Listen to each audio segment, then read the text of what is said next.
अस्सलाम वालेकुम everyone, welcome back to my channel. तो मॉर्निंग का स्टार्ट हुआ है चाय से और चाय पीने के 1 घंटे के बाद हम नाश्ता कर रहे हैं। नाश्ता हस्बैंड बाहर से लाए थे और नाश्ते में आज लाए हैं हलीम। तो बहावलपुर में मैंने पहली दफ़ा इतनी अच्छी हलीम खाई है, इतनी टेस्टी, इतनी मज़े की। हम सेकंड टाइम ये हलीम खा रहे हैं और ये है कि बहुत मज़े की हलीम है। आई डोंट नो ये कहाँ से लाते हैं। ये है कि इनके बैंक के पास ही कोई है या हेड ऑफ़िस के करीब ही है इनका इनकी शॉप हलीम जहाँ से मिलती है, तो बहुत ही मज़े की होती है। तो नेक्स्ट वीडियो में इंशाल्लाह मैं आपको बताऊँगी, जो लोग बहावलपुर में रहने वाले हैं यहाँ से ज़रूर खाइएगा, ट्राई कीजिएगा आप लोग। तो संडे का दिन ये है कि कहने को तो छुट्टी का दिन है, मगर ये दिन बहुत ही बिज़ी गुज़रता है और जब मंडे को फिर से काम शुरू होते हैं, हस्बैंड ने ऑफ़िस जाना होता है और अब तो हसन भी स्कूल जाएगा। तो ये होता है कि मैं तो बहुत ज़्यादा थक जाती हूँ। तो मैंने इस दफ़ा ये किया कि सैटरडे को अपने सारे काम कंप्लीट कर लिए और संडे को बस मैंने ये सोचा कि थोड़ा-सा रेस्ट करेंगे। और ये फ़ेस वॉश लाए थे मेरे हस्बैंड, अच्छा है वैसे। मैं और फ़ेस वॉश यूज़ करती हूँ, वो भी मैं आपको दिखाऊँगी नेक्स्ट वीडियो में इंशाल्लाह। तो ये भी अच्छा है अगर कोई यूज़ करना चाहे। तो ये लाए थे हस्बैंड, कुछ और चीज़ें भी थी। तो मैंने सोचा जो चीज़ अच्छी है वो शेयर की जाए, मेबी किसी को पता ना हो या कोई यूज़ करना चाहे। अच्छा, ये वाला जो फ़ेस वॉश है ये मेरी नंद के पास होता था, उनके पास था कुकम्बर वाला, ग्रीन वाला। तो वो होता था और जो मुल्तान से कज़न आई थी, तो माशाल्लाह से बहुत एक्सपर्ट हैं वो स्किन के मामले में, हेयर, स्किन केयर कुछ भी हो, तो उनको बहुत पता होता है। तो उन्होंने सजेस्ट किया था कि ये वाला फ़ेस वॉश बेहतरीन है। तो यहाँ पे मैंने बर्तन धोए हैं और किचन क्लीन किया है, अब मैं सिंक धो रही हूँ। ये है कि जब मैं काउंटर टॉप साफ़ करती हूँ तो एंड में मैं फिर सिंक धोती हूँ, क्योंकि ये होता है कि अगर ये साइड मैंने धोनी हो चूल्हे की इस साइड वाली जहाँ से सिंक है, तो वो मैं धो लेती हूँ और क्लीन करना होता है, क्लीन कर लेती हूँ। तो क्योंकि सारी स्लेब मैं 10 दिनों में, 15 दिनों में 1 दफ़ा धोती हूँ, ज़रूर धोती हूँ। इससे ये होता है कि जब आप किचन का काउंटर टॉप साफ़ रखते हैं और कैबिनेट्स वगैरह क्लीन रखते हैं, तो फिर कॉकरोचेज़ नहीं आते। और आजकल मैं इतनी ज़्यादा परेशान हूँ कि मेरे किचन में एक छिपकली आई है और जब से मैं शिफ्ट हुई हूँ, मेरे घर में कोई छिपकली नहीं थी। हाँ, बाहर गेट वाली साइड पे 1-2 होती थी गर्मियों में, मगर अब तो किचन में एक है, छोटी-सी छिपकली है जो कि फिर रही है। तो बहुत बुरा लगता है और बस अजीब लगता है। होती एक कैबिनेट में है जो सिंक के नीचे वाला कैबिनेट है, इधर होती है और पता नहीं ये भागती भी हैं या नहीं, अगर कोई टोटका हो, कुछ हो तो ज़रूर बताइएगा।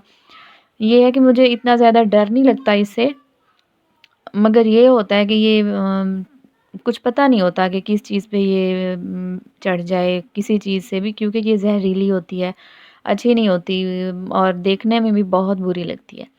तो काम मेरे हो गए, पानी की बॉटल्स जो हैं इनको मैंने धो लिया था। डेली बेसिस पे इनको धोती रहती हूँ, क्योंकि जब खाना खाते हैं तो बच्चे भी हाथ लगाते हैं, हम भी पानी डाल रहे होते हैं। तो कभी जब नाश्ते में यूज़ करते हैं तो थोड़ी-सी ऑयली हो जाती हैं और वैसे भी जब डेली बेसिस पे छोटे-छोटे काम करते रहें ना, तो फिर घर नीट एंड क्लीन रहता है। अच्छा, तो ये है दोपहर का टाइम, अचानक से मुझे भूख लगी और भूख भी ये कि मैंने कहा आज राइस बनाते हैं और हस्बैंड के वैसे फ़ेवरेट है राइस, तो मैंने ये किया कि जल्दी से 1.5 गिलास के करीब मैंने राइस भिगोए हैं और मैंने आलू भी डाले हैं। थोड़ा-सा मैंने चिकन डाला है बच्चों के लिए। मेरा बिल्कुल भी दिल नहीं था कि चिकन वाले राइस खाऊँ और राइस बस रेडी हुए हैं, झटपट से बनाए हैं और मसाले मैंने बहुत लाइट रखे हैं। प्याज़ थोड़े से ज़्यादा ब्राउन किए हैं, तो इस वजह से कलर इसका ऐसे है। वैसे ये होता है कि ज़्यादातर मैं वाइट राइस बनाती हूँ। कलर जो है मुझे राइस का वाइट अच्छा लगता है, फिर उसमें जब ग्रीन चिली आती है या टोमेटो भी होता है तो फिर वो देखने में भी बहुत अच्छा लगता है। मगर इस तरह से जब प्याज़ थोड़े से ज़्यादा ब्राउन करते हैं ना, तो ये वाला कलर भी बहुत प्यारा आता है। तो मैं अब ये है कि अपने लिए और अपने हस्बैंड के लिए राइस डाल रही हूँ प्लेट में और अभी-अभी मैंने अपनी सास के लिए रोटी बनाई है। तो ये एक छोटा-सा टुकड़ा है रोटी का और आप लोग बताइएगा कि आप किस तरह से करते हैं जो रोटी के टुकड़े बच जाते हैं। वैसे मेरे घर में ज़्यादातर रोटी नहीं बचती, वो इसलिए कि हम क्योंकि लोग भी कम हैं और मैं उसी टाइम बनाती हूँ और ये होता है कि सबसे पूछ के भी बनाती हूँ। बाज़ दफ़ा ऐसी चीज़ होती है किसके हस्बैंड की फ़ेवरेट होती है, तो वो ज़्यादा रोटी भी ले लेते हैं। इसमें कोई जो सुनने वाले हों, कोई कबाहत नहीं है। क्योंकि अक्सर ऐसे कमेंट्स आ जाते हैं जिसे पढ़ के मुझे हँसी भी आती है और हैरत भी होती है, क्योंकि मेरा ये मानना है कि आप किसी की ज़ाती लाइफ़ में कुछ भी इंटरफेयर नहीं कर सकते। हाँ, अगर आप किसी की इस्लाह के लिए कुछ बोलते हैं, कोई सजेशन देते हैं, अच्छी सजेशन देते हैं, तो वो बहुत अच्छा है। क्योंकि मैं बहुत सारे यूट्यूबर्स हैं उनको देखती हूँ पर्सनली, बहुत पहले से देखती हूँ, बहुत पहले से, लाइक 7 इयर्स हो गए मेरी शादी को।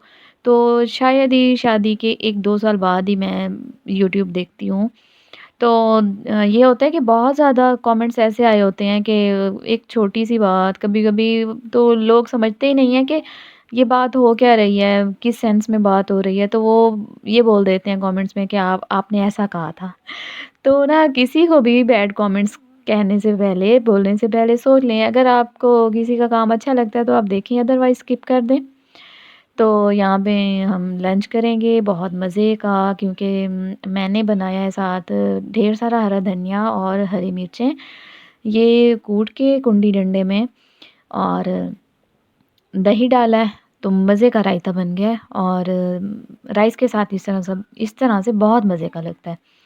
और जैसे ही सर्दियाँ आ रही हैं, हरा धनिया जो है इतना फ्रेश मिलता है कि दिल ही खुश हो जाता है। और मेरे घर में जो पौधे थे ना, बहुत सारे गमले थे, शायद मैंने शेयर किया हुआ है या नहीं किया हुआ। तो ये होता था कि हम हर गर्मियों में पौधे लाते थे ईद पे।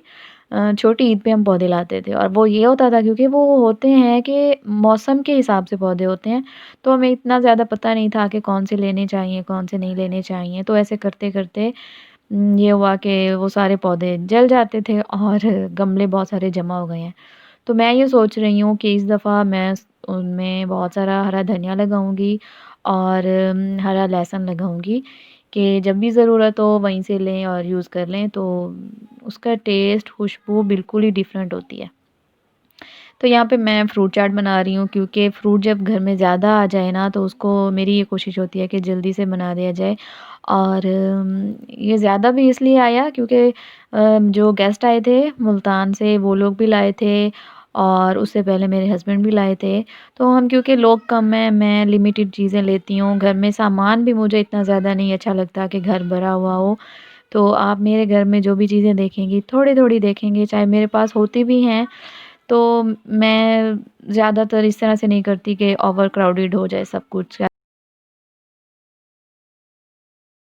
सिंपल चीज़ें ज़्यादा अच्छी लगती हैं। और मेरे पास जो एक डेकोरेशन पीस है, एक साइकिल सा बना हुआ था, बहुत गंदा हुआ हुआ था। तो मैंने ये किया कि वो सारे जो फ्लावर्स वगैरह थे वो निकाले हैं, और इनको मैंने अच्छे से वॉश किया है, और किचन में इनको मैंने ड्राई करने के लिए रख दिया है। जब ये ड्राई हो जाएँगे तो फिर दोबारा से मैं इनको वापस लगा दूँगी। तो यही होता है डीपली क्लीनिंग का, मुझे इतना ज़्यादा टाइम मिलता नहीं है कि मैं एक ही दिन में सब कुछ करूँ। और जब आपके बच्चे होते हैं छोटे-छोटे, तो कोई पीछे से कुछ कह रहा होता है, कोई कुछ कह रहा होता है, तो इस तरह से फिर कॉन्संट्रेट नहीं हो पाता बहुत सारे कामों पे। तो आज का व्लॉग मेरा था यहाँ तक। अगर आपको पसंद आए तो ज़रूर लाइक कीजिएगा, कमेंट कीजिएगा, और अपना बहुत सारा ख़्याल रखिएगा। तो खुश रहें अपने प्यारों के साथ। Take care. अल्लाह हाफ़िज़।